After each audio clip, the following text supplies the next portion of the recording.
Eu trabalhei então com a grande família brasileira, né, a grande família, em especial da Rede Globo, e que resultou no trabalho Antes do Rir do que Chorar, né, análise das relações afetivas e familiares no programa.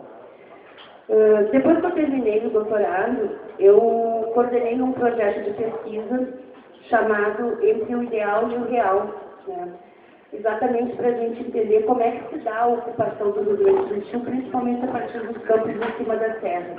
Não sei se vocês sabem, mas ali nos campos em cima da terra a gente tem muito da cultura do faca na bota, né? Parece que o pessoal ali é mais másculo, parece que a família ali, a base da família ela é mais forte, né?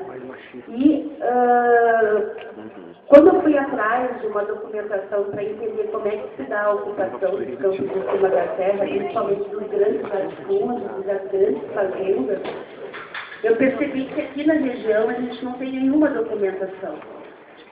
O que fez com que eu caísse, então, na documentação presente no Arquivo Público de Porto Alegre.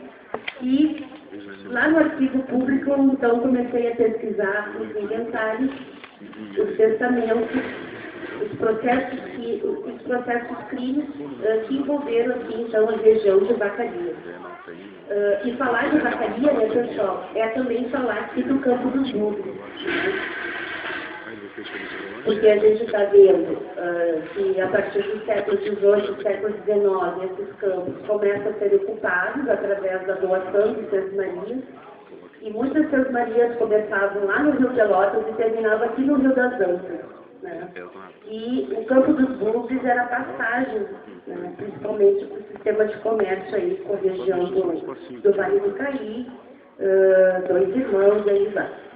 Mas o mais interessante é que, a partir dos testamentos, inventários e processos crimes, eu comecei a perceber um outro cotidiano, né? Um cotidiano que foge um pouquinho daquele estereótipo do grande proprietário, né? Dessa ocupação do bando militar, né? Ou seja, dos nossos, entre aspas, aí, gaúchos, né? Eu observei, principalmente olhando essa documentação, que a gente tem relações, desde o início da nossa sociedade, formando a nossa sociedade, situações de extrema violência, principalmente mulheres, né? Mulheres abandonando o lar, né? Raptos de mulheres, estupros, desfloramentos, crianças abandonadas, roubo de terra, roubo de gado, suicídio, homicídio, sem falar, né, pessoal, também da escravidão.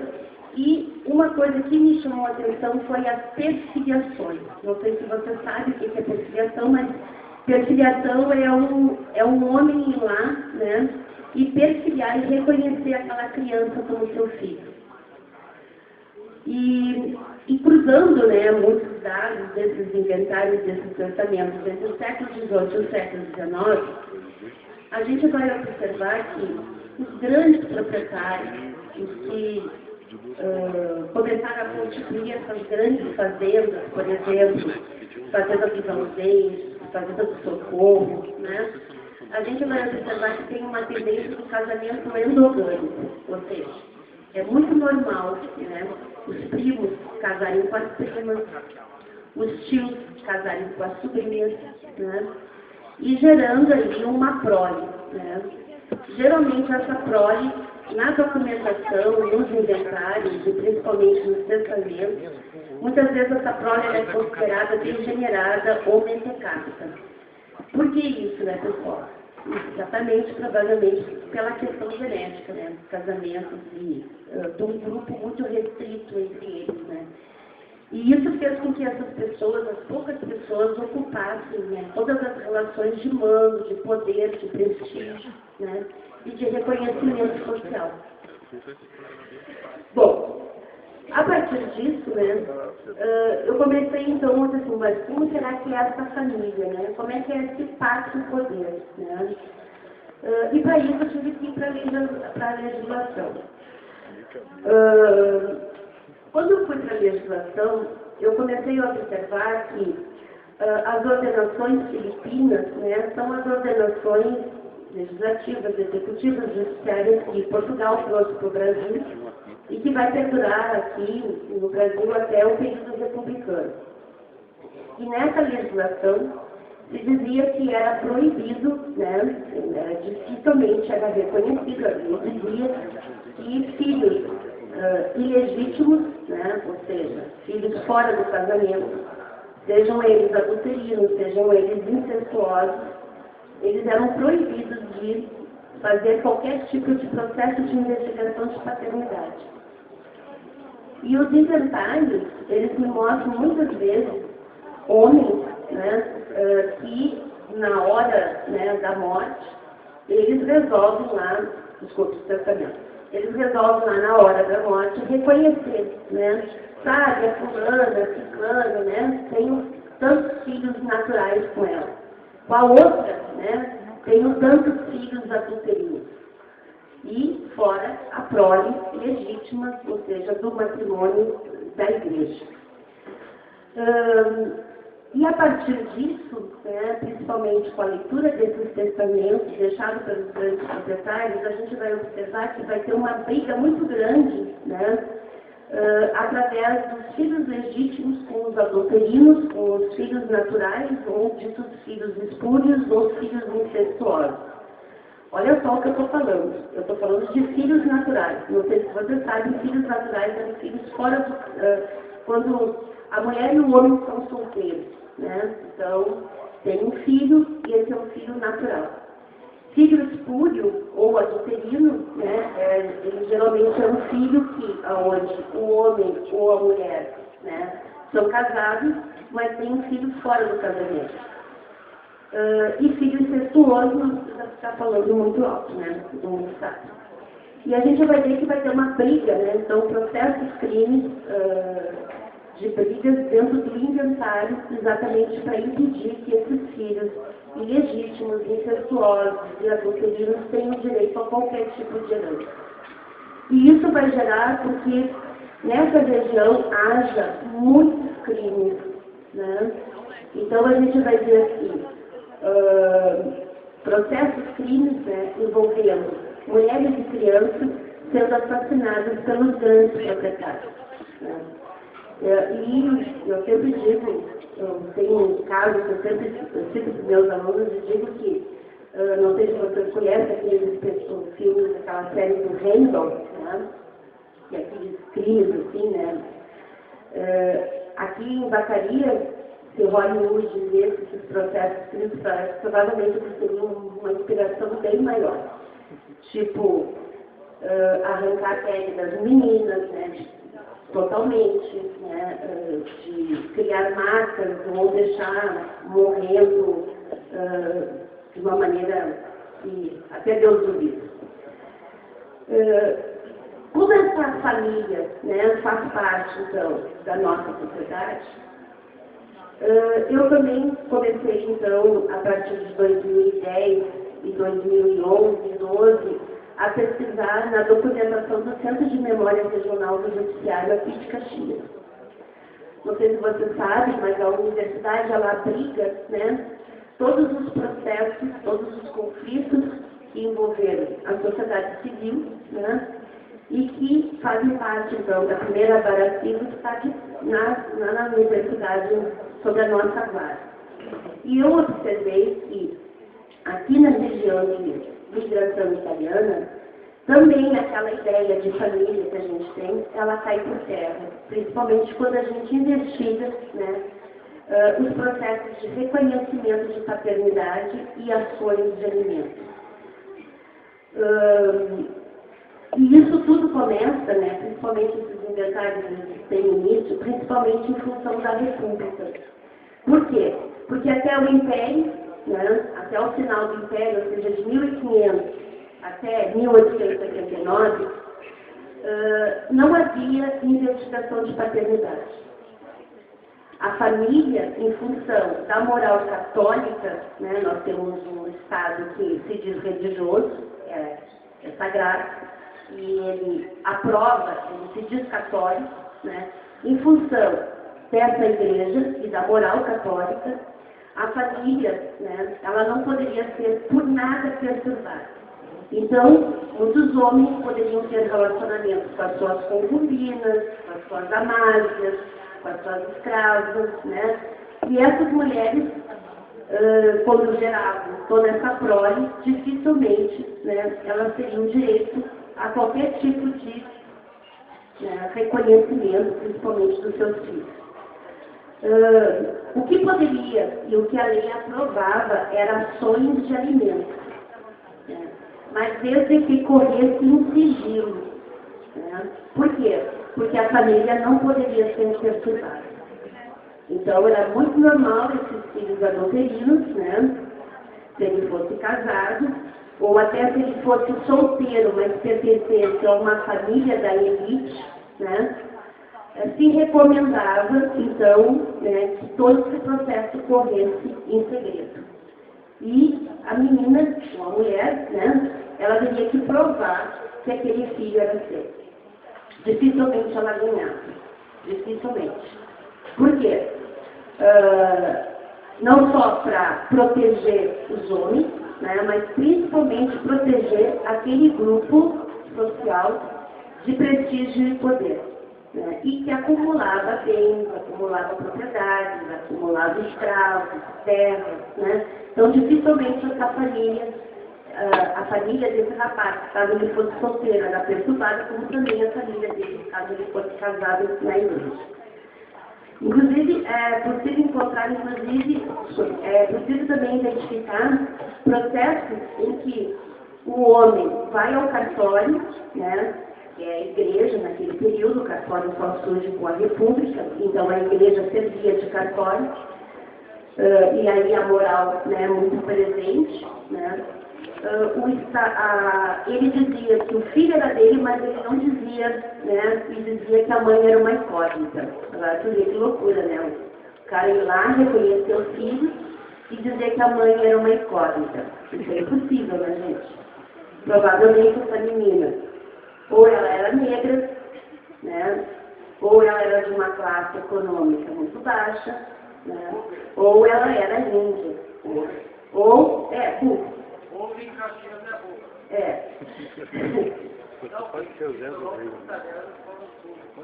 Isso. Bom, então, né, então, a gente vê assim que até o Império, né, existe uma violência criança muito grande. E hoje, quando a gente vê, né, sistemas, principalmente da violência ainda muito presente à mulher, da violência a crianças, das denúncias dos casos de pedofilia, eu diria para vocês que isso foi sempre muito comum nas relações sociais. Quando esses crimes vêm à tona, principalmente através da mídia, a mídia, ela sensacionaliza como se fosse um caso muito particular. E a gente observa que isso faz parte desde os primeiros processos de crimes que ainda estão sob guarda de qualquer instituição. O único problema é que a gente prefere muito mais idealizar, né, do que propriamente contextualizar. Com a República, né, a gente vai ter, então, outras leis, né, porque com a República muita coisa se modifica, né, principalmente o Estado que passa a ser laico, né. O Estado passa a ser laico no sentido de que ele se separa da igreja, não que ele se torne ateu, né? Mas ele se torna laico no sentido de agora também respeitar outras religiões. Entretanto, a gente vai observar que na República a gente ainda vai ter uma mentalidade extremamente conservadora no que se relaciona às questões das ações, né, dos homens e das mulheres. Nesse Estado laico, a maior parte das leis, né, o Código Civil de 1916 e o Código Penal de 1940, ele é feito exatamente para regular todas as relações sociais. E extremamente conservador e com uma moral, né, religiosa muito grande. Por mais que o Estado esteja separado da igreja, o conjunto de leis ainda guarda uma moral conservadora muito forte. E quando a gente começa a analisar, então, os processos de reconhecimento de paternidade e ações de alimento no período da República, e também aqui em Caxias do Sul, a gente vai observar, o que está me interessando não é questão de gênero, porque realmente nós somos uma sociedade que cada vez mais reforça a questão de gênero. Agora, com a cura gay, né, eu fico imaginando os professores ensinando o que é ser homem e o que é ser mulher na escola, né? Eu fico imaginando que menina brinca de boneca, menino brinca de bola, né? Então, a gente vê que a gente está muito longe, né, de uma sociedade justa, igualitária, de respeito ao próximo e realmente multicultural. Mas, né, o que a gente observa é que esse pensamento conservador, né, ele nunca nos deixou, né, pessoal? Pelo contrário, a gente brinca de democracia. E no período da República Velha, a gente vai ver que tanto o Código Civil como o Código Penal, ele foi um código, né, que reforçou os papéis de gênero, principalmente em relação à mulher, né? Mas o que me interessa é analisar principalmente a filiação e o pátrio poder, né? Ou seja, quais são os argumentos que os juízes utilizaram para fazer com que os pais ficassem sob a responsabilidade, ficassem com a responsabilidade das crianças, né? E não as mulheres. Tá? Então, eu estou trabalhando exatamente com o pátrio poder. E junto com esse pátrio poder, muitas vezes os homens também perdem, né, o pátrio poder, mas junto com isso tem todo um discurso médico. Né? Não sei se vocês sabem, no período da República Velha, ou seja, entre 1879 e 1930, como a gente se separou da igreja, teve a abolição da escravatura, né? Os negros começaram a circular na sociedade. A gente sabe que não se preparou, né, um espaço e nem a sociedade estava preparada para receber esse grupo social. Ao mesmo tempo, uma miscigenação muito grande da sociedade desde o período colonial. Ao mesmo tempo, a formação de uma classe trabalhadora, né, que a gente precisa dessa mão de obra, né, sem direitos ainda, isso aí vai demorar ainda, né. Vai ter todo um discurso eugenista para controlar essa sociedade.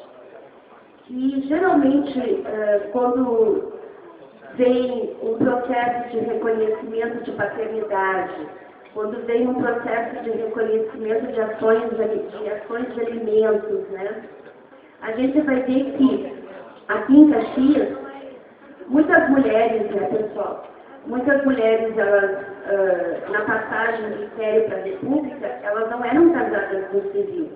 A gente era casado na igreja. E com a República, só se reconheceu o casamento civil. Então, todas as pessoas que estavam casadas anteriormente foram consideradas concubinatas. Então, a gente vai ver assim que, nessa passagem para a República, muitos homens daqui, né, vão começar a participar do progresso, né, vão trabalhar em algumas empresas, né, inclusive construções de estradas, e eles vão embora. Né, vão embora em função da estrada, vão embora porque uma empresa abre uma filial, vão embora porque eles são comerciantes, e eles não voltam mais. E essas mulheres ficam aqui abandonadas com seus filhos, e entram na justiça. E quando elas vão se dar conta, né, eles já casaram. E eles casaram agora no civil. E aquelas mulheres, né, então, entrando na justiça, vai ter todo o olhar recriminador, né, do juiz dizendo que não sabia, que não podia viver em concubinato. E vão proteger sempre a família, a nova família do casamento civil. Bom, e para ajudar, né, nas sentenças, a gente vai ter também a participação da medicina. Então, para explicar o concubinato para explicar o número de crianças abandonadas na sociedade, para explicar o número de abortos, né? Para explicar o número de defloramentos e casos de seduções de mulheres, e principalmente para explicar o número de crianças ilegítimas sem pais em Caxias do Sul. A gente vai observar aqui que os recursos médicos, eles vão estar ao lado da justiça dizendo que é tudo culpa do álcool.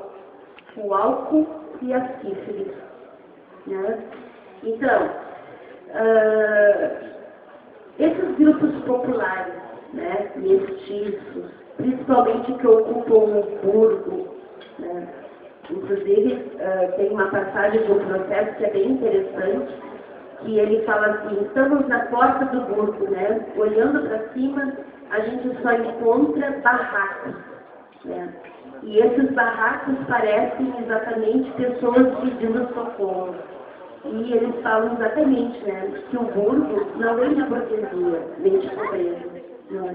E eram geralmente os grupos que viviam na miséria, né? Não só o burgo, como também as zonas do cemitério.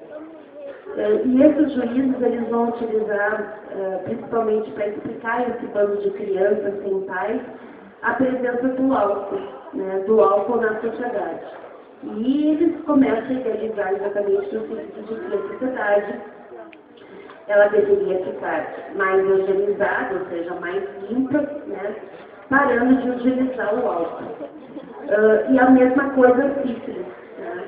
As crianças filosas, né, as crianças que nascem na miséria e tal. Então a gente vai ver isso. Tá? Só para vocês terem uma ideia, né, esses códigos civil de 1916 e o Código Penal de 1940, alguns ainda estão muito presentes na nossa vida. Né? E trabalhar com essa questão da família, né, ela é importante porque faz com que a gente repense, né, principalmente o papel dela na sociedade, mostrando que ela é muito mais heterogênea. Né? Ou seja, a gente tem mulheres, né, que são responsáveis pela criação dos seus filhos, ou e sozinhas, né? A gente tem sim aquele modelo, né, papai e mamãe, mas que não é dominante. Tá? Mas a gente vai observar que, principalmente na formação da classe operária aqui de Caxias, teve um discurso eugenizador muito grande. Né? Só para vocês terem uma ideia, o desquite, né, quando o homem abandonava uma mulher, então o máximo que ela ganhava era o desquite. Mas quando ela fosse desquitada, a única coisa que terminou era o matrimônio, o vínculo do matrimônio. Né? Mas a sociedade conjugal ainda continuava existindo. Ela só terminava com a morte de um deles. E se caso eu, separada ou desquitada, tivesse um filho, né, ele era considerado adulterino, mesmo estando desquitada do meu marido. Né? Aqui em Caxias, né, a gente teve, pesquisando algumas revistas jurídicas, teve o caso do Índio Brasil. Né? O Índio Brasil, ele é um rapaz que o pai era alcoólatra, a mãe, ele batia na mãe, depois fugiu saiu de casa, abandonou a família. A mãe teve 25 filhos, só para vocês terem uma ideia. 12 sobreviveram, né? E o Índio Brasil, com mais ou menos 8 anos de idade, ele saiu de casa e se tornou o que a gente diria hoje, um menino de rua. Né? E ele utilizou vários meios para sobreviver. Né? E um deles era a doença hereditária que ele herdou do pai dele, o álcool. Né? E junto com o álcool, ele começou a praticar vários cursos, né? E quando ele foi preso, fizeram toda uma análise, né, biológica e eugênica. E identificaram que ele tinha seios, né, que ele tinha um quadrinho um pouquinho mais avantajado, em função da homossexualidade dele. E ele foi responsável, mais ou menos, pela morte de 12 crianças. Inclusive, há indícios, né, mas não foi provado, mas a família ao lado chegou a comentar que um dia ele chegou até a cozinhar a cabeça lá de uma das crianças. Mas o mais interessante é que todo o processo se justifica em função da desorganização da família, que começou com o álcool e com o abandono do pai. E que, como era importante, né, a sociedade idealizar e aplicar um modelo ideal, ou seja, a mulher dentro de casa, porque a mulher é movida pelos sentimentos e pelas emoções, então ela tem que ficar dentro de casa. A ordem pública pertence ao homem, né? Exatamente reforçando esses papéis de gênero, né? Mulher, rainha do lar, anjo tutelar, responsável pela criação dos filhos e cuidados da casa, e o homem para o espaço público, para o trabalho, né? E esse grupo operário, né, que tinha que lutar para sobreviver, que ganhava pouco, que não tinha dinheiro, né, que morava mal, geralmente em casebres, em favelas, em nenhum momento se questiona nesse período que ele é pobre, né, ou pelas condições de vida, de saneamento. Sempre se analisa pelos comportamentos e das relações que eles mantêm com as suas concubinas, mostrando que a sexualidade, né, e principalmente a família, ela continua sendo regulada pelo Estado. E essa semana a gente teve mais uma prova dessa, né? Como o Estado ele quer se apropriar das nossas relações socioafetivas e inclusive sexuais, né? A gente pode deixar em aberto, tá, pessoal? Se vocês quiserem fazer alguma pergunta. Quero saber, o que tu acha dessas críticas que são feitas até pelos fundamentalistas de dizer, desde tudo que se diz, né? Que hoje a família está se deteriorando, se dissolvendo, como se fosse a partir de hoje.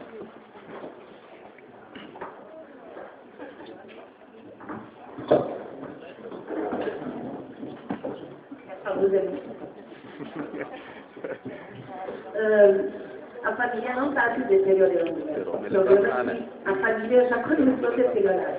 O conceito de família é uma coisa muito complicada. Se tu pegar pelo viés sociológico, tu vai ver assim que a família, o conceito dela é muito amplo. Se for pela antropologia, ele é também, né? É muito complexo. A gente tem muito esse ideal burguês, né? De pai, de filiação, tá? O que a gente observa aqui no Rio Grande do Sul, que a gente tem um discurso de família, tá? Muito burguês hoje. A gente tem na nossa moral, né? Tem classe média, esse discurso de papai, mamãe e filhinho, tá? Mas a gente observar, a gente tem essa relação do homem, né? Principalmente do homem, de ter posse sobre os seus filhos, de ter posse sobre as mulheres. Tanto é que há 2 semanas atrás, quando o Fernando conversou comigo, me convidando, disse assim, nossa, esse tema está na moda, né? E está na mídia. Os homens ainda acham que, por levar um fora, né, ou por terminar uma relação sócio-afetiva, ele tem o direito de encarcerar e de matar. Porque ele acha que, uma vez minha esposa, uma vez minha companheira, né, ela não pode, né, ter um outro relacionamento. Ele sempre pode, né? Mas ela não pode. Então, para evitar, para ele não, né, ter algum problema, ser chamado de alguma coisa, né? Então, ficar, né, a gente vai observar que então ele prefere matar. E o mais interessante, a gente vai ver também que os crimes de paixão existem, né? Por exemplo, mulheres que são obrigadas a casar contra a sua vontade, né? Porque a família quis que ela casasse, né? E ela pediu para anular o casamento, não foi aprovado, né? Até que ela se suicida, tá? Mas também a gente vai ver assim que a gente poderia pedir separação em função da, como é que diz, quando fosse uma coisa frequente, né, tu receber injúrias. Por exemplo, sua vagabunda, sua caderno, né? Essas coisas aparecem no processo, porque você tem que especificar no processo o que que é chamada para considerar uma injúria, né? Se isso fosse frequente, né? Aí sim, inclusive, poderia se separar, vamos ver, né? Aí o juiz aprovava. Mas assim, ó, se ele desse uma surra só de vez em quando, jogasse um objeto, né? Ofendesse tudo dentro de casa, ele pode. Regularmente. Então ele pode. Então, aí inclusive os crimes de paixão, né? Os crimes de paixão. E que também hoje continuam muito presentes na sociedade. Matei por amor. Matei por amor.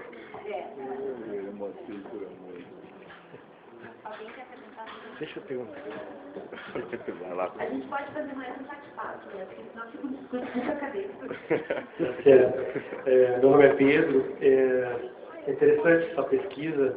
Eu já tive a oportunidade de ler alguma coisa, ouvir alguma coisa a respeito, porque isso me prende muito, porque no meu trabalho de conclusão eu usei bastante Luc Ferry, e, aliás, foi o tema que eu escolhi, né? A respeito ele fala muito da família, ele busca nos argumentos dele, né, nas manifestações dele, né, a questão da família. A família ama vocês, inclusive é um título de um livro dele, Luc Ferry. Então, e é um autor, foi ministro da Cultura na França, agora bem recentemente, e a mim me parece que esse seu trabalho só pontuou sobre a nossa região aqui, na colônia, Campos de Cima da Terra, né? A gente que é da região aí, sabe, né? Mas lendo e acompanhando, não sei se a senhora chegou a fazer algum comparativo, porque isso tudo que se localiza ou que se visualiza aqui na nossa terra, nos nossos campos de cima da terra, são lugares comuns em toda parte do Brasil e fora do Brasil, inclusive. Essa questão do casamento pré-combinado, né? Meu filho vai casar com a sua filha e tal, é coisa do tipo, né? Isso na Índia, nos países do Islã, já tem esse contexto, né? E também essas questões do direito, também sempre pátrio, né? São raras as comunidades onde existe. São 1 ou 2 países no mundo que tem hoje o matre, o poder, né? O resto é o pai que manda. Se for a escolha do juiz, sempre vai ser em função do pai. Isso é bíblico.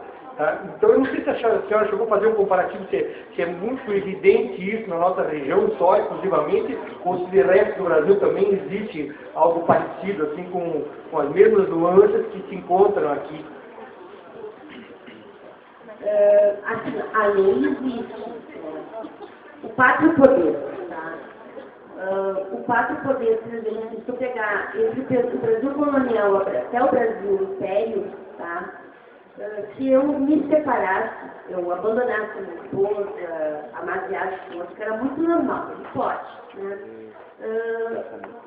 A mulher, se o filho fosse pequeno, a mulher poderia ficar sempre com o filho até os 3 anos de idade, porque é o período da amamentação, né? E os primeiros cuidados dessa criança.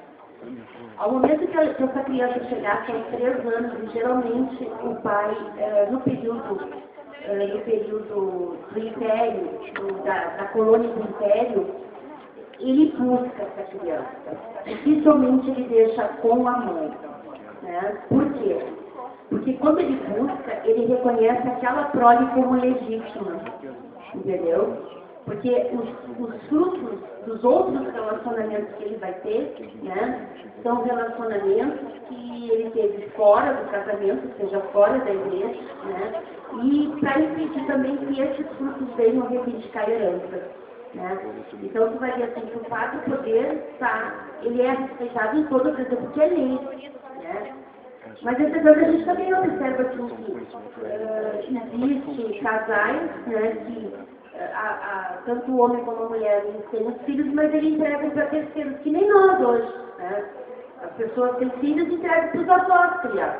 Né? Fim de semana ele enxerga o filho, ou de noite quando ele está dormindo. Né? Então, deixar a criança para terceiros cuidar é muito normal também nesse período. Né? Eles vivem juntos, mas o filho está sendo criado em outro lugar, porque Os campos de cima da serra que começam a ocupar também aqui a região do sul, que é chamada assim na documentação também, é muito normal as pessoas não ficarem nessa região. Eles mandam os filhos para Lages, mandam para Santa Catarina, mandam para São Paulo, mandam para Pernambuco. Né? Porque se hoje, né, nada contra a vacaria, mas se hoje vai viajar lá no meio daquelas fazendas, é um vazio humano, você imagina no século XVIII. Né? E hoje ainda tem estrada, né? E naquela época era picada. Com a República, a gente vai ver assim que o direito, né, ele não vê o casamento que nem um sacramento, que nem a igreja, tá?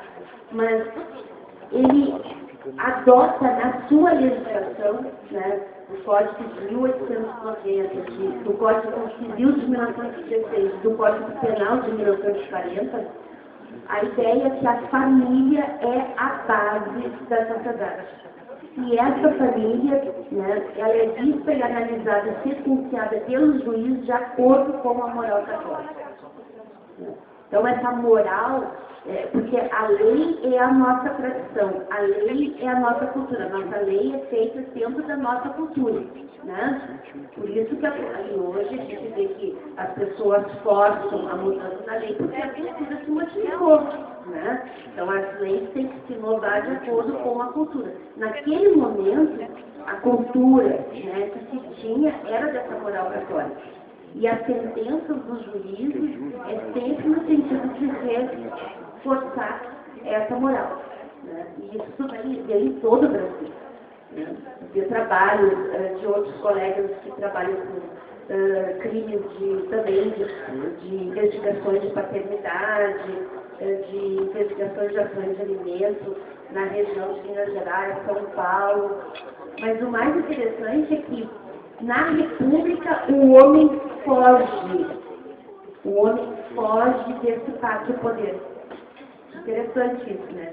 O homem tem a tendência de abrir mão dos seus filhos, coisa que não acontecia no Brasil colônia e no Brasil império. Uma vez separado da sua mulher, né? Ou ela abandonou, ou ele abandonou ela, ele procura o filho e procura criá-lo depois de 3 anos. Ele busca isso em lei. Muitas vezes ela não quer entregar, né? Mas no período republicano a gente observa assim, que existe uma tendência do homem a abandonar os filhos. Abandonar. E os processos de investigação de paternidade é muito interessante. Hoje, se eu tiver um filho, eu vou lá no cartório e registro. Ó, o Ivan é o pai. O Ivan que vai lá no cartório e prova que não, né, através do DNA. Nessa época não tem DNA. E as mulheres entravam com os processos de investigação de paternidade usando os mais variados argumentos. Cartas de amor, prometendo casamento, né? Cartas assim, perguntando como vai o Pedrinho, está crescendo, recebeu o dinheiro que eu mandei, né? Quer dizer, se tem essas cartas é porque ele se preocupa com essa criança, que provavelmente é filho dele. Ou fotografias. Tem um processo que eu achei em Porto Alegre muito interessante, que ela entra com a criança, né, lá na frente do juiz, o juiz olha para a criança, olha para o cara e assim, não tem como negar. É a que eu sei. mas assim, ó, e toda uma discussão médica, né? Para comparar as fotos, para analisar o lóbulo da orelha, o nariz, os olhos, os lábios. Tipo, tinha um lábio mais grossinho, né? E aqui região europeia, né? Como que essa criança vai ter um lábio tão grossinho assim, né? Provavelmente não, o pai não é italiano, né? Então assim vai. E a questão do sangue também, né? Hoje é mais fácil, né? Mas a gente vai observar que o homem foge da sua responsabilidade. Tá? E uma outra coisa que também me chama muita atenção na documentação é a pedofilia. Né? Muito comum, muito normal. Inclusive tem um processo que o juiz discute mostrando dados estatísticos no Brasil. Quanto mais velho, né, o réu, né, mais nova a vítima. E ele fala que isso é uma tendência. Por quê? Porque o homem mais velho, ele casa com a sua esposa, né? E a esposa, ela é a única dele, né? E ele faz o que ele quer com ela, né? Não sei se vocês sabem, até o final da República Velha, isso já lá na nossa conquista dos nossos direitos sociais, mas os movimentos feministas da década de 60, mas acredito que até o final da década de 50, numa relação sexual, a mulher não podia nem pensar em dar uma regulativa. Nem pensar. Era coisa do demônio, era imoral e pecado. Cabia ao homem ser um elemento ativo em tudo. Em tudo. Só que quanto mais velho fica, né, ele já não consegue mais ter tanto estímulo para aquilo que está ao lado dele. E isso o juiz comenta. E ele fala que o que lhe dá, né, mais interesse é um corpo mais jovem. Então, um número muito grande de processos de homens, né, se utilizando de crianças, né, tanto meninas como meninos. Então, quando se fala, né, nessa questão hoje, né, porque é um seminário, porque é o padre, não, por favor, né, isso é um discurso nosso, né, talvez até para nos livrar de uma culpa, né, e que a gente é co-participante. Né. Então, eu gostaria de fazer uma colocação sobre o número de filhos que as pessoas têm desde a década de 70 até agora. Esses dias na disciplina de Sociologia da Educação nós comentávamos sobre isso. E o professor colocou que quando veio o anticoncepcional para o Brasil, as mulheres tinham muita dificuldade em conseguir utilizar de forma correta. Tinham mulheres que tomavam dia sim, dia não para durar mais. Tinha mulheres que davam para os maridos tomar. Tinha mulheres que colocavam no shampoo para fortalecer o cabelo. Tinha mulheres que tomavam a cartela toda, que a gente tirava. Enfim, aí foi triste a situação. E hoje a gente vê que tem muitas mulheres ainda que, mesmo com os métodos contraceptivos que nós temos hoje, tem muitos filhos nascendo fora de hora, não planejados. Tem muita mulher que tem filhos sem querer, digamos, né, tirar para ver isso. E será que isso é um problema cultural? Será que isso é um problema psicológico, sabe? Porque a gente vê muita diferença nas regiões do próprio país, em número de pessoas que têm muitos filhos fora de hora, segundo essas próprias pessoas. Não é uma concepção minha, não é uma visão minha, segundo a própria pessoa que coloca nessa situação que diz ter ocorrido isso. E por outro lado, nós temos hoje pessoas, na maioria das casos, as mulheres preferem estudar, preferem trabalhar, preferem ter uma outra vida e serem mães mais tarde. A própria questão do casamento, hoje eu não preciso mais ter um casamento para ter um filho. Eu posso ter um filho e ter responsabilidade minha e querer assumir a criança, enfim. Mudou muito, né? Desde que se introduziu esses anticoncepcionais até agora, mudou muito. E eu queria que você comentasse um pouco sobre, será que é um problema cultural? Será que hoje ainda essas mulheres têm dificuldade? O que está acontecendo que o problema parece não ser cessado? É a minha opinião.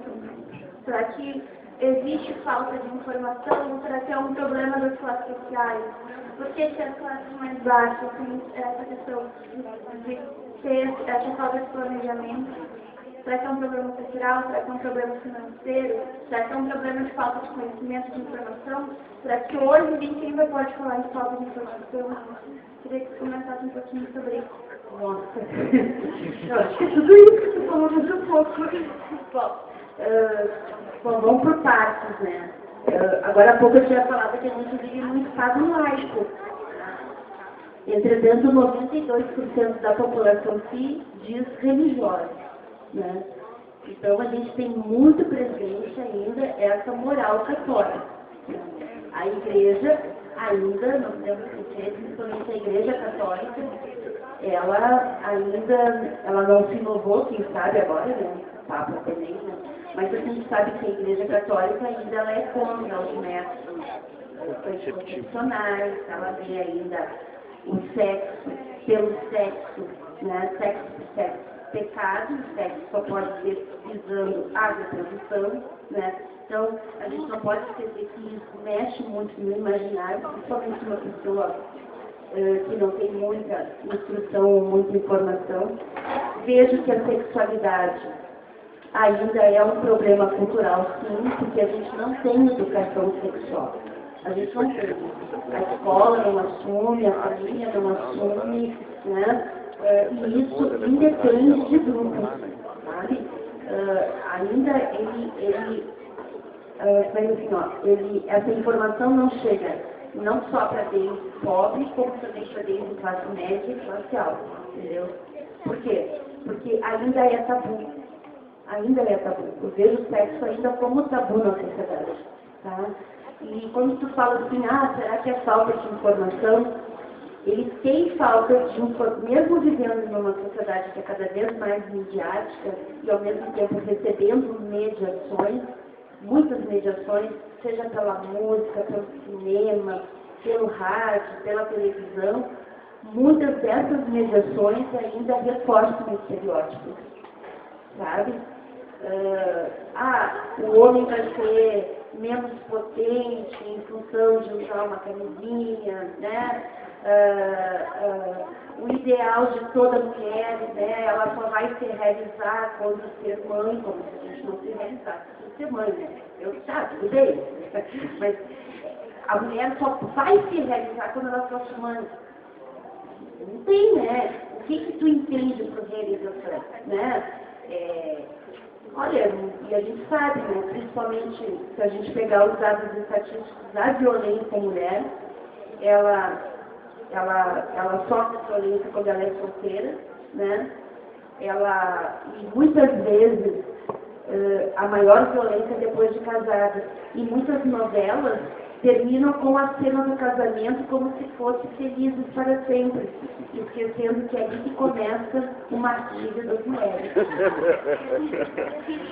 E essa ideia de quando o amor muda de endereço é um processo muito interessante daqui do Burgo, de uma mulher que procura um juiz, o cara desapareceu, né? E ela disse, pois não, meu amor, né? Aí ele foi para outro endereço, eu não sei que endereço é, hoje mudou de endereço.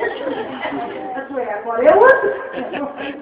Então, quando o amor mudou de endereço.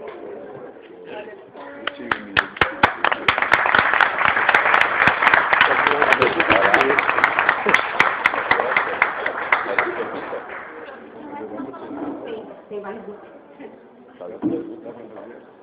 Pode ser? Deixa eu só anotar. Dá tempo, sempre dá tempo. Então, agora, depois da bela explanação da professora, abriremos então para perguntas. O Gleison aqui já vai começar, né? Que solidarizou, já vai fazer a primeira. Oi, Providência. Obrigado de novo, né? Que é sempre um prazer tê-la por aqui. Prof, eu queria perguntar para ti algo que tu citou, da questão do controle do corpo pela sociedade, ou pelo poder, né? Acho melhor pelo poder. Sim, no passado, se pudéssemos falar, no período medieval, a gente tinha mais um controle da mente que era através do pecado. Deus te observa o que você faz. E aí depois a gente tem essa mudança de discurso que ainda hoje em dia vigora nesses processos como a cura gay, suposta por essas espécies de seres humanos que podem ser considerados no seu feliciano, companhia. E eu gostaria que falasse dessa questão, quer dizer, hoje nós temos essa virada nítida que é a ideia de um Estado que ainda se preocupa com o teu sexo, o que você faz com o teu corpo. Então como é que, quer dizer, como é que hoje em dia nós temos um discurso, porque na verdade abertamente se você vai em uma escola e pergunta para os alunos, eles dizem abertamente que aceitam a questão da homossexualidade sem problema. Mas, no entanto, quando há uma espécie de bullying, e isso toca a questão do campo do prazer ou do sexo das pessoas, existe nitidamente algo que sai do discurso e vai para a prática, que é a pessoa que ainda recrimina o amigo porque é homossexual, a namorada que tem uma outra namorada mulher. Então, eu gostaria dessa ideia de como é que ainda no judiciário a gente tem essa espécie de um Estado que tenta dominar os corpos, quer dizer, qual que é a garantia, qual que é a valia de se fazer pela lei dominar o corpo das pessoas na sociedade. É algo que sempre me inculca, porque eu tenho um discurso, mas na prática é totalmente diferente disso. Assim. Comente para mim, por favor. Se a gente for analisar, principalmente a ordem jurídica, muitas das nossas leis e das políticas públicas se utilizam, né, de uma certa moral, né, e a religião está muito presente. Não podemos esquecer que nós ainda estamos vivendo, e principalmente o nosso sistema constitucional, judiciário, ele ainda faz parte da modernidade, né, da disciplina dos corpos. E a modernidade criou, né, sabe muito bem, né, do Foucault, né, a modernidade criou essa ideia e reforçou cada vez mais essa ideia do que é normal e o que é ser anormal, né. E o judiciário está muito preso ainda a isso, de regrar e disciplinar os corpos, né. Ele tem essa função, porque ele tem que controlar esses comportamentos exatamente para evitar as anormalidades. Se na República, né, uma maneira de prender os negros, prender os mestiços, né, só para te ver esse caso do índio Brasil, né, ele vai parar num manicômio, né, por quê? Porque ele era homossexual, tudo bem, ele tinha casas com as crianças, matava as crianças, matou, claro, né, foi para um manicômio, mas todo discurso, em nenhum momento vem as crianças que ele matou, entendeu? Vem a questão da homossexualidade dele. Então, é isso que está em jogo. Não foi as crianças, em nenhum momento se falou das crianças, mas se falou do homossexualismo dele. Então, a gente tem isso muito presente, né? E nós, parece que todo o discurso, a sociedade que a gente tem seguido está nessa ideia do que é normal e o que é normal, né? Por exemplo, eu fumo, sou uma pessoa fumante, né? Cigarro, tá? Mas todo mundo chega em cima. Tu não sabe que é anormal fumar, né? Se tu ficar com câncer ou se tu ficar com uma enfisema pulmonar, é culpa tua, porque tu sabia que não podia fumar, entendeu? Quer dizer, a responsabilidade é minha, entendeu? Não é mais do Estado, não é de mais ninguém, né? Ou das mídias que bombardeiam, que me prometeram, né? Liberdade, me prometeram um monte de coisa que ia entrar no fogo. Só, mas às vezes a coisa foi esses corpos, né? Olha aí a festa da uva, né? Festa da uva se diz hoje politicamente correta, né? Vai ter vários corpos lá, né? Então, o ideal, né? Noivo, sarado, bonito, macho, né? Entra em choque com outros corpos. Não é o normal, né? Então, é complicado isso. A gente está... Nosso sistema jurídico constitucional, ele é assim. Por quê? Aí tem toda uma discussão, e isso é interessante você colocar, tem toda uma discussão entre Estado e sociedade. A gente sabe muito bem que a sociedade, ela está aqui, né? A sociedade ela é individualista, a sociedade é movida por relações de poder, a sociedade, ela pertence a uma classe social, e pode ser não só ser econômica, ela pode ser cultural, pode ser política, estou falando de questão econômica, né? Como também a gente sabe que ela é ideológica, né? Como essa sociedade é né, é plural, é multi, né? Veio o Estado, né? O Estado sai da onde? Sai dessa sociedade aqui. Né? Então, é muito normal a sociedade levar suas práticas, né, retrógradas, conservadoras, realistas, individualistas, para o funcionamento desse Estado. Não deveria, né? Mas leva. Não deveria por quê? Porque o que diferencia o Estado da sociedade é o quê? A legalidade. Né? O que deveria fazer o divisor entre o Estado e a sociedade é a legalidade. E essa legalidade, principalmente no artigo 5º, que diz que todo mundo deveria ser tratado como igual, independente de raça, cor, não, né? Tal. É muito difícil ser alcançada, principalmente numa sociedade que cada vez está mais plural e cada vez mais multicultural, entendeu?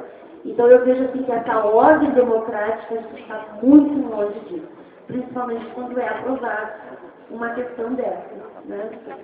Contraditória no Estado. E outra, né, não podemos esquecer, o Estado é laico, mas obriga na escola pública a ensinar ensino religioso. Oi, eu tenho uma pergunta. Enfim, faz algum tempo que eu observei que se atribui à mulher um certo papel de emancipação a partir do momento que ela é capaz de não se realizar a partir de um encontro com a maternagem ou com o papel de esposa. Aí, na sua fala, eu percebi que também tem uma atribuição histórica, enfim, de acordo com o que a religião tem e o papel que ela ocupava. Eu sou professora de filosofia e, geralmente, até nos livros didáticos, eu encontrei concepções atribuindo a formação da mulher como uma formação cultural que, através da ideologia, a coloca num papel X ou Y de acordo com a necessidade do momento. Porém, a gente observa na atualidade que existe uma mudança desse papel. Então, eu fico em dúvida em relação a uma coisa, não que eu concorde com um lado ou outro, mas se esse papel que a mulher tinha antigamente de submissão, de mãe, enfim, um condicionamento cultural, existe algum indício de que a mulher, enquanto um cidadão e um ser humano, atualmente é autônoma a tal ponto de a mudança do seu comportamento e a mudança da sua colocação social ser apenas fruto de uma emancipação, ou seria um novo condicionamento cultural que estaria condizendo com as necessidades atuais, por exemplo, não que seja só essa, mas de necessidade de ampliação de mão de obra ou coisas do gênero. Então, o que nos levaria a entender hoje o papel da mulher nesse caso? Bom, é uma pergunta bem interessante, até porque é muito fácil fazer esse questionamento do ponto de vista que nós nos encontramos na sociedade, que nem Caxias, né? Onde existe muito dinheiro, né? Onde nós vivemos numa região sul, né? Onde o índice de número de pessoas alfabetizadas é maior do que o restante do Brasil. Quando a gente fala em mulher que emancipou, sim, a mulher conseguiu alcançar vários direitos, né? E a gente vê hoje aí, até que a gente vê relatos e narrativas de mulheres que estão aí à frente na gerência e na diretoria de algumas empresas. Só que isso é muito pequenininho. Se tu pegar dados estatísticos reais da sociedade brasileira, não do ponto de vista do nosso umbigo, né, daqui da região sul e sudeste, a gente vai ver que a mulher sim alcançou o mercado de trabalho. Mas o mercado de trabalho que mais cresce para a mulher no Brasil é empregada doméstica. Isso é estatístico. E isso é uma coisa absurda. Por quê? Porque a gente está no contexto das novas tecnologias. Cada vez mais existem recursos dentro de casa. Agora tem uma máquina de lavar que não funciona muito bem. Mas tem máquina de lavar. Tem máquina de lavar roupa, máquina de lavar louça, isso, aquilo. A mulher está com uma série de recursos que poderiam facilitar o trabalho dele, né? No meio, mas que contrata cada vez mais empregados. Olha que coisa de doido, né? Às vezes eu digo que é aquela mentalidade colonialista que a gente tem. Tá? Precisa ter alguém que retira o prato para ti, né? Não tirar a garrafa, deixar a bandeja na mesa, retira para mim, tá? Eu sempre digo assim, ó, parece que as cuequinhas, meinhas, elas criam perninhas, sabe? O filho deixa no chão, elas vão até a máquina, né? Lá, depois voltam, assim, né? Assim, ninguém fez aqui. Mas, ao mesmo tempo, é uma coisa interessante que tu coloca, é que se a mulher hoje, né, principalmente hoje, ela alcançou alguns direitos, tá? Talvez seja em função dos movimentos sociais e principalmente dos movimentos feministas, né? Mas se a gente for ver, a gente ainda tem uma lei Maria da Penha, sabe? E tem um autor, que é o Alan Torran, que ele coloca, né?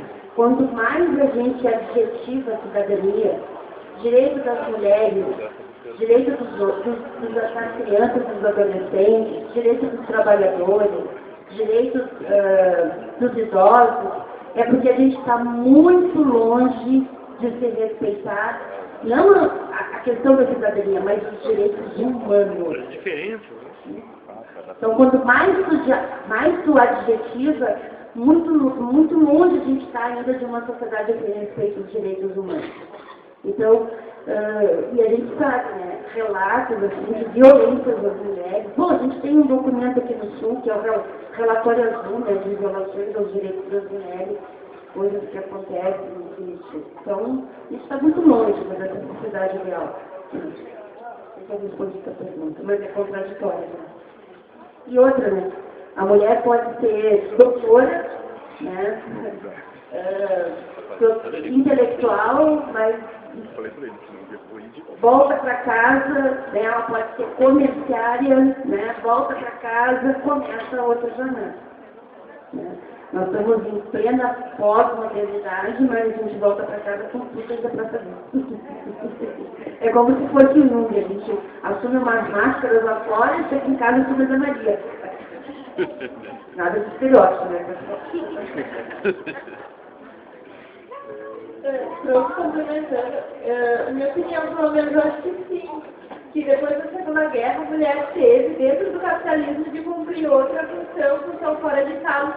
Porém, o capitalismo consegue fazer uma manutenção da sociedade patriarcal, que, apesar disso, a lógica não muda, né?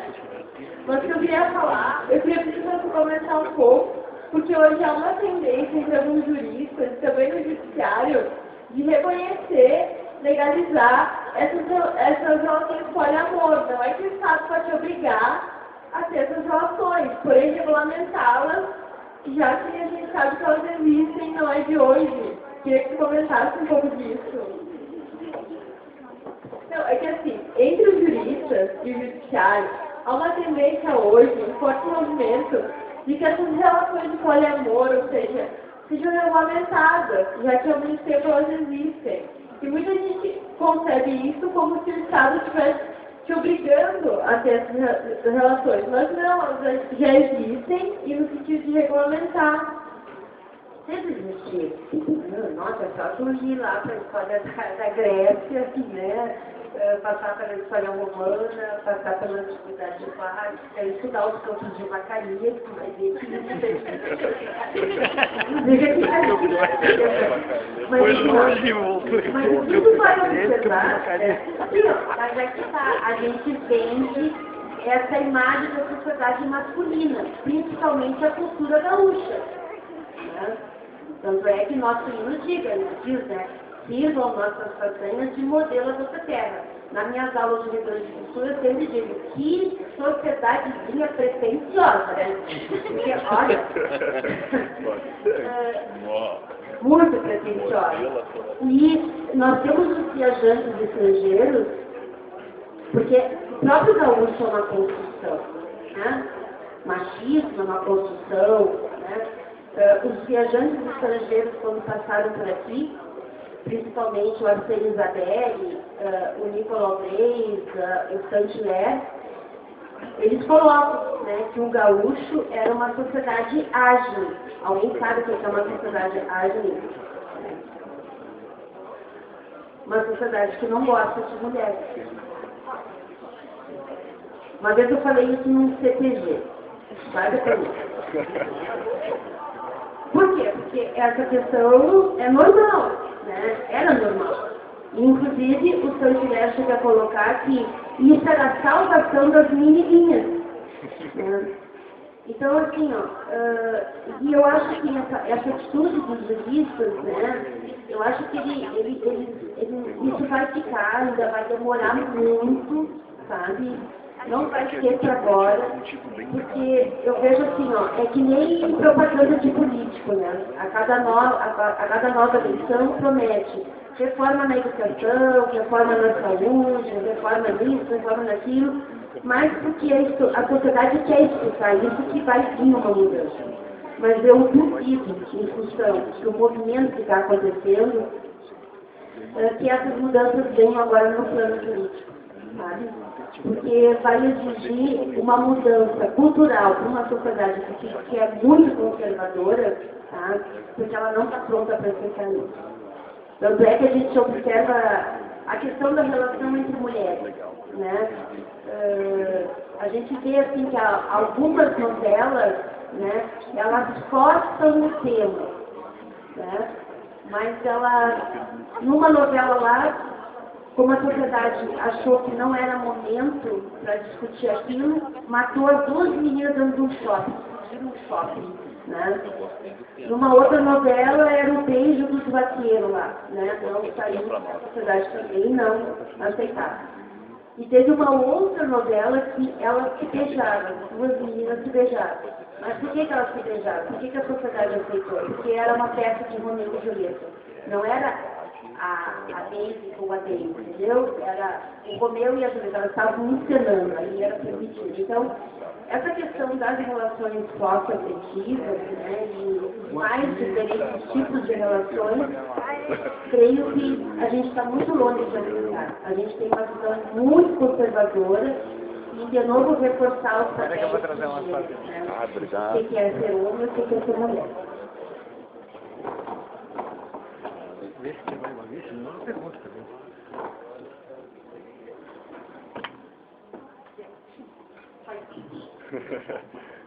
Mais alguém que possa fazer uma pergunta?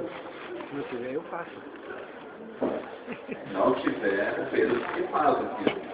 Dou-lhe uma, dou-lhe duas, dou-lhe três e a sua. É que eu gosto de falar bastante. Na verdade, eu penso assim, isso que a colega colocou aqui sobre questões jurídicas, né? Nós temos ainda muito caminho, né? A gente interpreta ou infere sobre as questões, por exemplo, olhando a Europa e o Oriente Médio, as questões lá,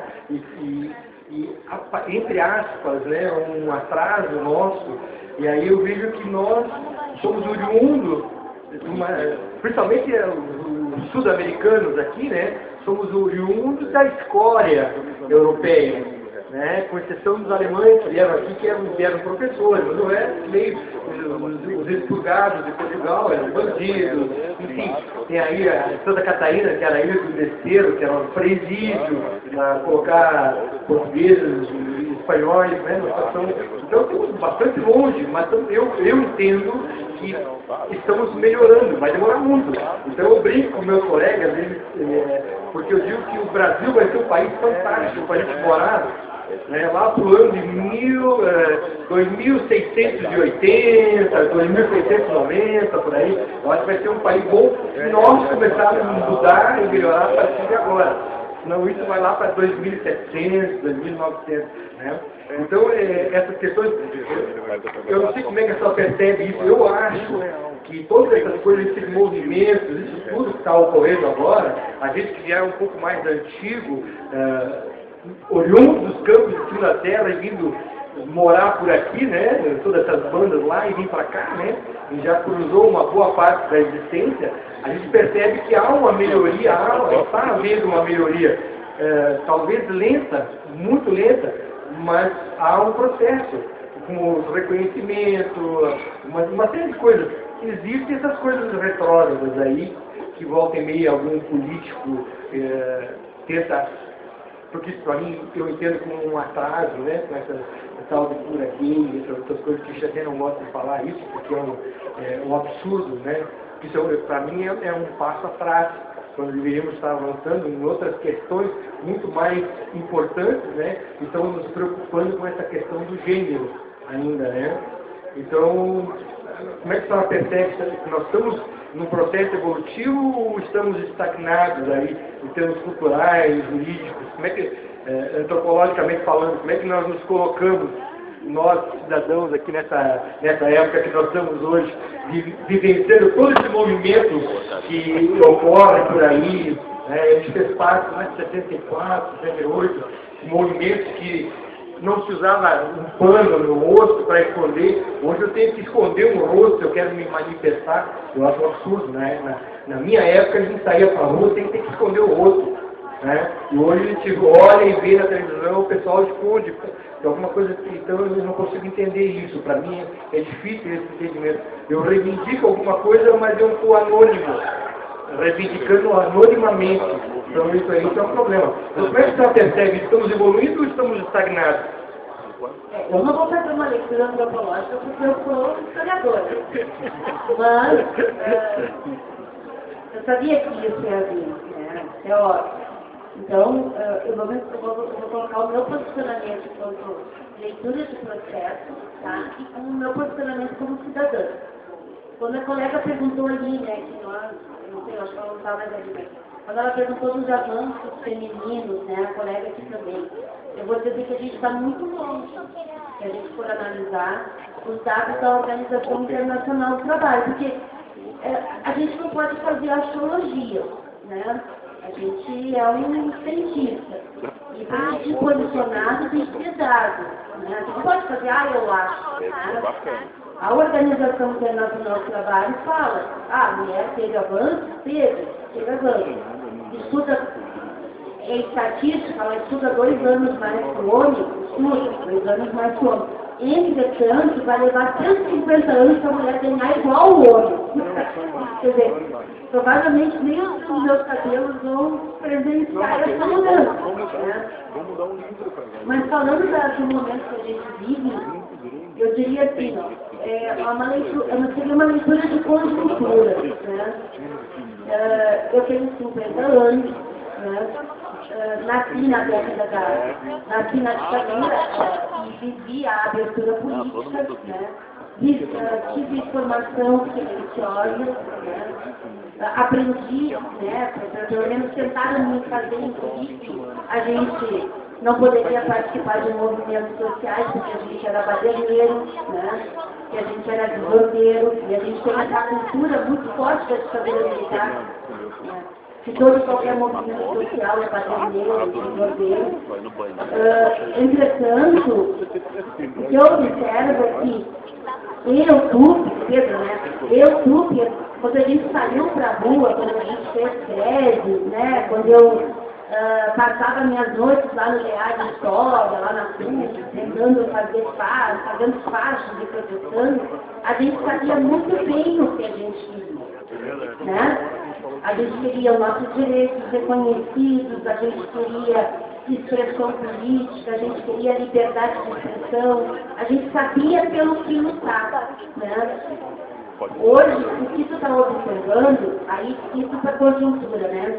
A gente está vendo assim, ó, um ambiente de Copa, um ambiente de confederação, né? Um ambiente de Copa, um ambiente de Olimpíada, aonde o Estado, né? O Estado, ele tenta impor uma imagem para o brasileiro, ele tenta homogeneizar essa imagem do brasileiro. Qual é a imagem? Futebol, né? Brasileiro é futebol, brasileiro vai ficar feliz da vida com esse mundaréu de jogo de futebol, brasileiro agora vai se vestir de verde e amarelo, nós vamos pintar as nossas sacadas de verde e amarelo, espalhar tudo Brasil, carro, bandeirinha, né? Tudo. O Brasil agora é verde, amarelo e futebol. O que tu observa desses jovens, né? Ele está questionando o quê? O foco dele não é emprego. O foco dele não é adquirir alguma coisa material. O foco dele é político. É exatamente essa falta de clareza e entendimento do funcionamento dessa máquina chamada Estado, que é corrupta sim. Diz que oferece educação, mas o meu filho fica 12 anos na escola, que agora 13, e sai de lá cansando ou não sabendo ler, né? Não saindo analfabeto funcional, sem ter conhecimento dos seus direitos. O meu filho fica na escola há 13 anos sabe? E ele não sai cidadão. Nem discute isso, né? Eu não tenho saúde, né? Eu pago meus impostos e não tenho saúde. Não tem transporte. Qualquer um que tem conta bancária sabe muito bem que a gente não vai no banco e saca o dinheiro que a gente quer, a hora que a gente quer. Tem um horário para isso. Fim de semana tu não pode sacar um determinado valor. Agora, como é que essas pessoas conseguem pegar 50 milhões, 25 milhões, 10 milhões, uma hora para outra? Sabe? Quer dizer, o jovem está olhando para lá e dizendo assim, ó, corrupto sim, é corrupto, né? Desculpe, tá, gente, isso é democracia direta. Isso é democracia direta.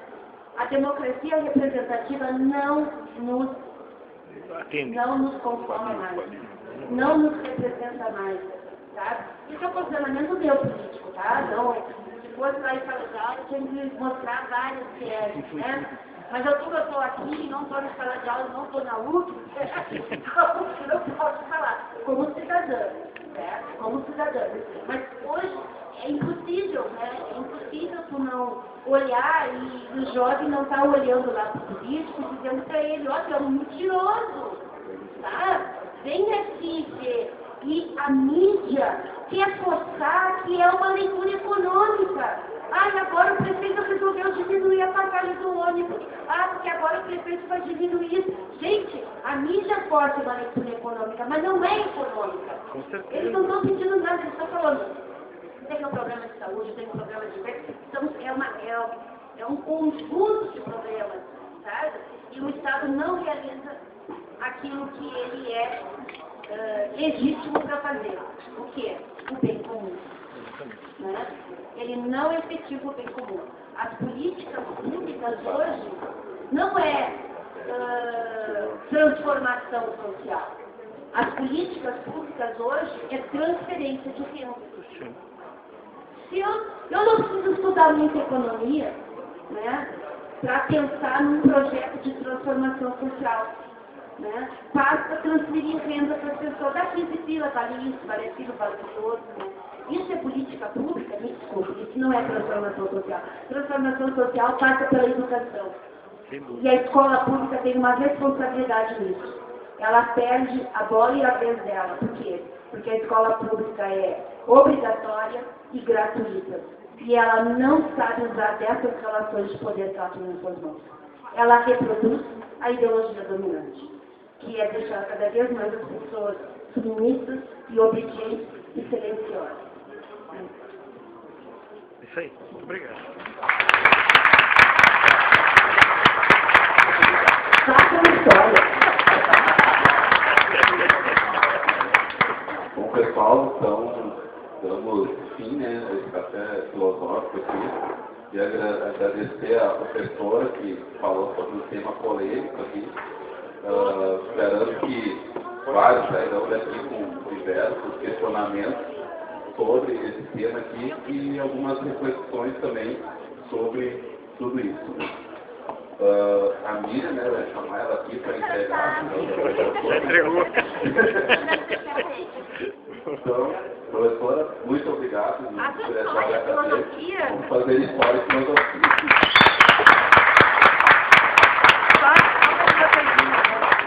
Passa o microfone, dá o microfone para ela. Isso. Só mais uma coisinha.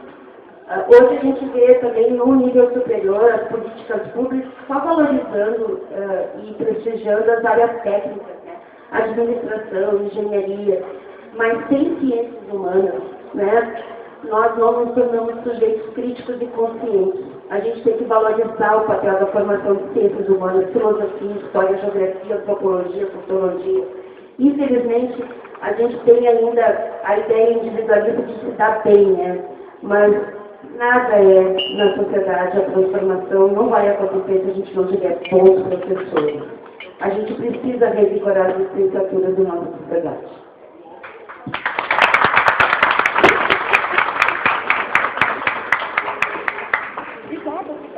Então, também queria que agora passasse para o próximo café filosófico, né, em julho. Será aqui com o nosso querido colega Gleison, né, já está terminando a sua graduação na UFSC ali, que vai tratar então sobre o tema: estamos na Matrix ou no mundo real? Então fica esse Vou trazer o questionamento aí. Cândido Ribeiro aí Para o próximo café, vocês já tragam os seus questionamentos se estão dormindo, né, na Matrix ou estão realmente acordados. Tu não falou do endereço da janta. Pedro lembrou aqui muito bem aqui que vai ter então a janta da filosofia no galpão da UFSC, né, fica atrás do bloco 4, no caso é a reitoria. O nome é a Festa Histórica da Filosofia. Qualquer coisa, nos contatem aqui nessa mesa. Qual o número da mesa? 23, 23, mesa 23. Obrigado a todos. Valeu, Fernando.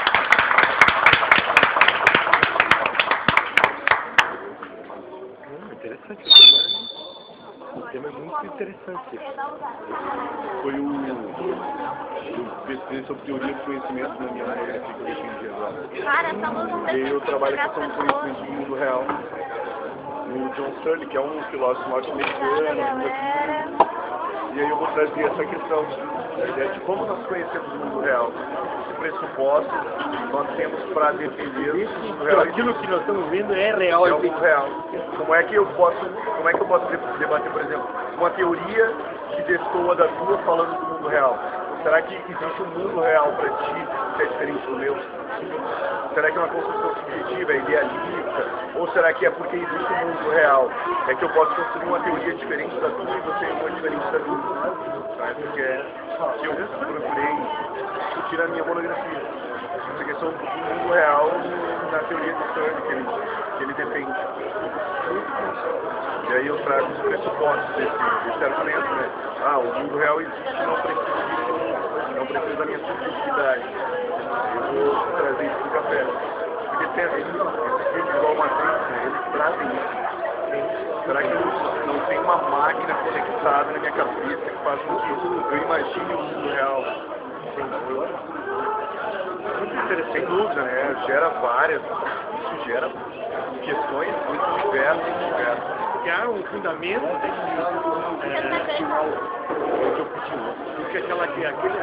aquele questionamento, né? Mas o que nós estamos vivendo agora é real ou é fruto de uma imaginação?